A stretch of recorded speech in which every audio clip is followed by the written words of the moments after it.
Hello, everyone. Welcome to the program. My name is William Hemsworth. It's great to be with you again today. I'm excited to have my guest. She's an award-winning author, speaker, and she's host of Ave Explores. And we'll talk about her other job title in just a moment. Katie Prejean McGrady, how are you doing today? Great. Thanks for having me, William. Great. So as we record this, it's March 1st, and that's a big day. Maybe you can tell us what's going on in your life today. Yeah. So I never thought I would say this, but I began my daily radio program with the Catholic channel, Sirius XM 129, today, actually. So from 1 to 3 Central, 2 to 4 East, you get me on the airwaves on channel 129. And as I tell my husband, in the past, I would get in trouble for talking too much in school, but now somebody's paying me to do it. So take that, teachers who used to shush me. And I'm really excited. It'll be a lot of fun. So what kind of things do you plan on covering on that show?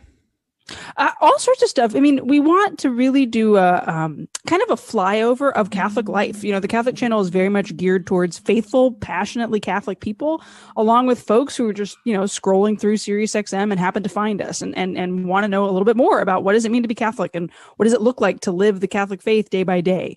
So that's, we'll have segments on church history. I plan on doing a segment every Monday about what we're cooking in our kitchen at home and the meals that we're feeding our family, and really trying to be relatable Catholic content and I'll happily admit this, from a mom's perspective. I have 2 kids under the age of 4. My husband works, I work. What does that look like? How do we teach our kids what it means to be Catholic? How do we handle spontaneous stomach bugs and everything in between?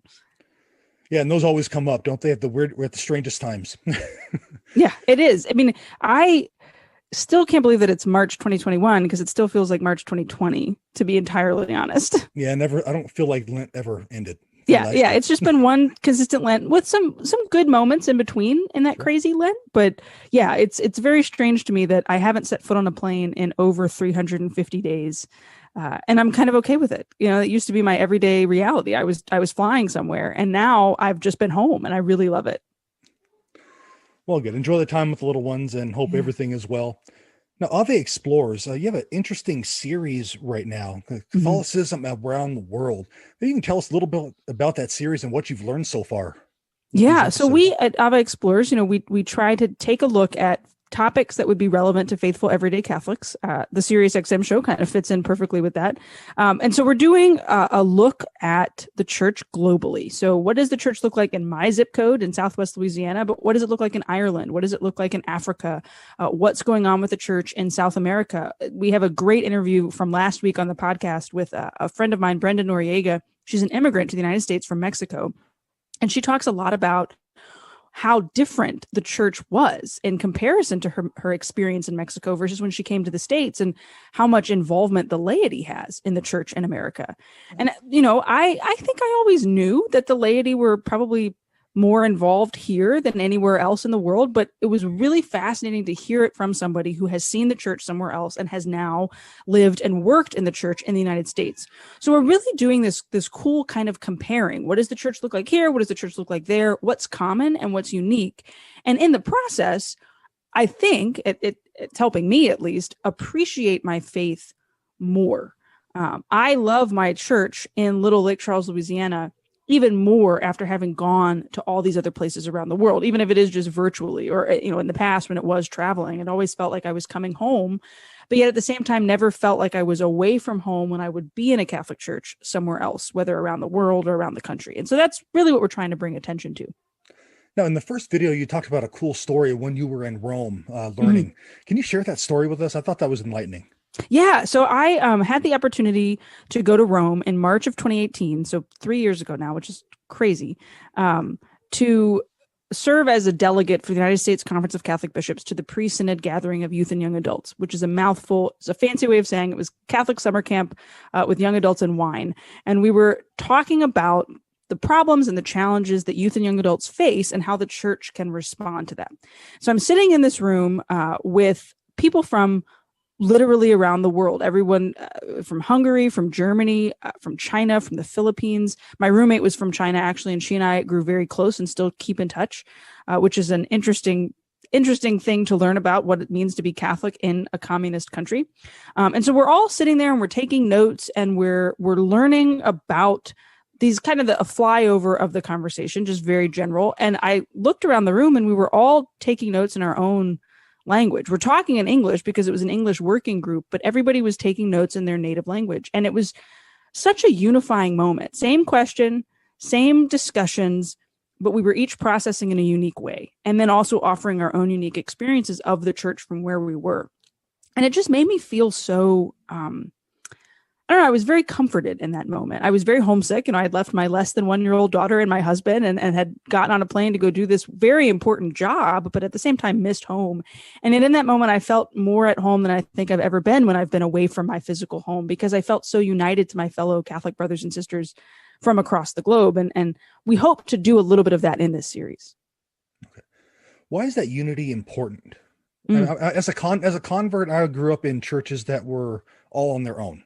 And I think converts understand, but maybe the everyday person in the pew doesn't understand why that's important. I think it's two things, William. I think the first is that we recognize that our church, no matter how different it might be in different places, is one, right? One holy Catholic and apostolic. Right. So that one and that Catholic, it is a together church that is universally diverse. And it brings I think a level of security in some sense that I really can go anywhere in the world and step into a Catholic church, might not speak the language, might not recognize some of the art, but I know the readings are going to be the same. And I know the theme of the homily, even if I can't understand it, it's probably going to generally be the same if they're preaching on the gospel like they're supposed to be. And I'm also going to recognize the markers of the liturgy and still be able to receive the Eucharist. And there's great comfort in knowing that. I think the other big thing is there's comfort in knowing that my worship is unified around the world, but there's also comfort in knowing that I'm not alone in my belief system, and that, you know, what I believe that might be unpopular in the secular world, or what might be considered bigoted or isolationist, I guess is a way to put it. What might be by all terms of the world to be something that is outdated and unnecessary and stupid is actually something that a billion other people believe. And that I'm not alone in that belief. So, and I'm not even talking like the culturally, you know, the touchstone issues like abortion, for example. I'm more talking like that Mary is my mom. Like a billion other people believe that. And that's comforting to me to know that I'm not this crazy person who just likes God's mom, but like other people also have this intimate relationship with her. And I could talk to them about that. So there's comfort in our beliefs are the same, and there's comfort in the worship is the same. And I can go anywhere and find a Catholic church and I won't be so alone there.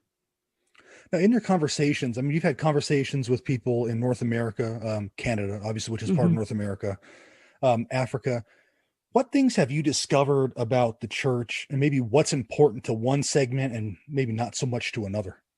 Yeah. So one of the conversations I loved having was with my friend Samuel. He is a soon-to-be ordained priest in Kenya. And we met at the pre-synod. So the advantage of going to that pre-synod was meeting a lot of these people that we got to interview for the series, because I know them and we're Facebook friends and we've all stayed in touch. And I asked him that question, you know, what's unique about the church in Africa? It's the question I asked everybody that comes on the show and that wrote for us. And he started telling this story about his ministry while he's waiting to be ordained has been to just visit people.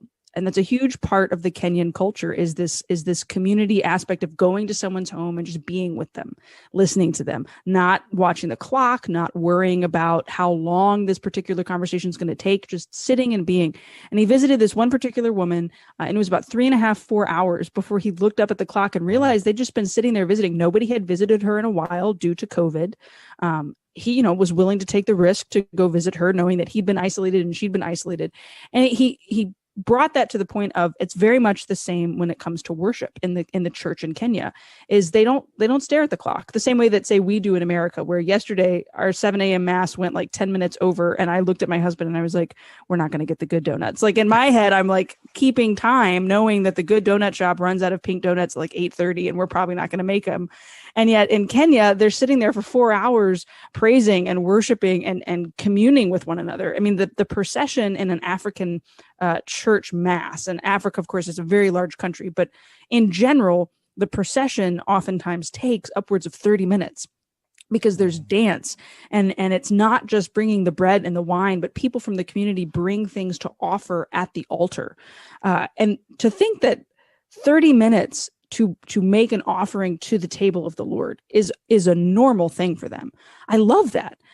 I don't know that that would work in the United States of America, but I'm really, really glad that it's happening there and that I can appreciate that and that I know that that's part of it. Another really fascinating thing was to learn about different areas of focus in the social justice conversations that happen. So we interview a friend of mine from Samoa, the Samoan Islands, and he is on the front lines of fighting climate change, which, you know, you talk to people in the States and either climate change is the thing that's going to destroy us or it's made up. There's very, very little do you find people who just like, oh, I'm going to recycle it. I'm going to try to keep my AC at a reasonable temperature, like do my part to not destroy the ozone layer anymore. Mm-hmm. And here's Joe, his island is literally falling into the ocean. And so he is on the front lines of creating resources and commentary and talking to leaders at the UN. And his faith drives him to do that because he recognizes the command from God to care for our common home. And listening to him talk about that, you know, in the States right now, our social justice fight is often abortion or the death penalty or ending racism. And those are the necessary conversations we should be having. Well, for him, the necessary conversation is climate change. And I loved that we're both oriented to fighting for the common good, but coming at it from two different issues. That was hugely comforting as a Catholic. Yeah. So what would you say to someone in the U.S. who, I don't want to say they're U.S. oriented, but maybe they think everything with the church has to revolve around the U.S. Mm-hmm. I see that on Twitter a lot. That's why I asked. Oh yeah. Yeah. So yeah, I think Americans have American exceptionalism runs deep within us, sometimes for better or worse, right? We often think as Americans, and perhaps this is media driven, perhaps this is just because we are a global superpower in a lot of areas, that it's all about us, that anything that comes from the Vatican is obviously being directed to us in Western American culture. And that's just not the case. I mean, we saw this with Pope Francis's commentary around LGBTQ individuals deserving a family. In America, we heard that and said, oh, he wants them to get married. Well, no, in reality, he was talking about a very real situation in Brazil where oftentimes homosexual children are outcasts of their family. And so he was talking about moms and dads continuing to love their children, even as they work through their same-sex attraction. So if we only ever look at things from this American perspective, we take things out of context or we misunderstand a bit of news that's probably not even about us. I don't know if that's partially because we want to be the center of attention, if it's partially because, again, the media has convinced us that we're the center of attention. I'll give an example of just this on the global scale outside of the church. So in the fall of 2019, I went to England and Australia. So England twice and Australia once. So I was spending a lot of time abroad. And, you know, I have an American accent. So, of course, the first thing people wanted to know, like they would ask me what was going on with the election. Of course, if you remember, at that particular moment, things were quite fraught in our country with the election, even though we were still months and months away from when people actually cast their vote. Our president at the time would say volatile things. The Democrats had not yet created, you know, their person, their candidate. So there was a lot of, they would legitimately ask me like what I, as an American, thought about our American political status, right? And so then I would ask them, well, what do you think about it? And literally every single person, they're like, well, we don't think about it. And so then I'm like, well, why are you asking me about it? And it was truly, they were just curious. Like, are we as obsessed with this situation as the media makes it appear we are? Because they certainly weren't as obsessed with it. And versus like, I would have assumed everybody was on pins and needles watching our American political circumstances. And that's just not the case with the people that I met. They knew about how tense things were in the States, but really could care less. And I think that sometimes the same is true of the church. We as American Catholics need to recognize that it's not always about us, that oftentimes we have access to things and resources available to us that are far different than what other people in the world have. And we don't even realize how good we have it. And to maybe like take a breather and stop screaming about things that to be quite honest, I mean, our friends in China would love to have any kind of mass, Novus Ordo, TLM, like whatever it is. And yet we're fighting about our liturgical preferences versus they just would like to have a priest be able to say mass and not get arrested. I think hopefully this series will make people aware of those global challenges and make us a little more appreciative of the church that we have. And I think it will, especially you just mentioned with the situation in China and I mean, brothers and sisters going to mass in some places in Africa with the risk of their life, really. Yeah. I mean, we have it really good here. We do. I did an interview with John Lindblom, who is writing his doctorate right now, his dissertation on the church in China. It's a very simplified version of it, but we talked for 30 minutes for the podcast about the situation, about the cultural revolution that happened in the 50s and 60s, about how there's the underground church and there's the official registered church, and how the two are sort of in tension, but at the end of the day, they are our Catholic brothers and sisters no matter what. And they desire the same things we do, right? A freedom to worship, a freedom and a hope to receive the Eucharist. Hearing that, again, that reminder of, I want to receive the Eucharist, I want them to be able to receive the Eucharist. We're united in that Eucharistic sacrifice. Right. It gives me great hope that I will be a better Catholic, knowing that there are people around the world who believe and worship in the same way I do, and hopefully have the same freedom to do so. Great. So what's up next? Any other series planned for Ave Explores? Yeah. So we've got our next series starting in mid-April, and it will be on faith and science and the relationship between the church and scientific discoveries, scientific pursuits. We're building out the program now, but we hope to have interviews with an astronaut. We're trying to get Brother Guy from the Vatican Observatory. Some really awesome things coming that I think will be encouraging to folks to look at that. Let's call it what it is, the tension that sometimes seems to exist between the church and science, but also recognizing that relationship and that pursuit of faith and reason. No, very important subject, as is this one with Catholicism around the world, because we're a worldwide community, everyone. So we have to realize that. Mm-hmm.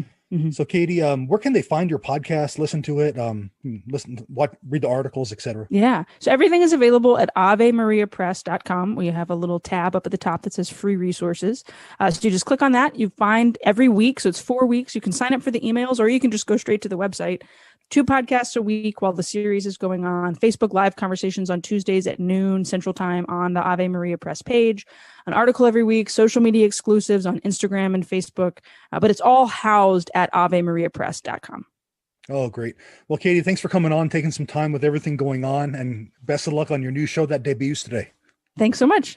All right. God bless.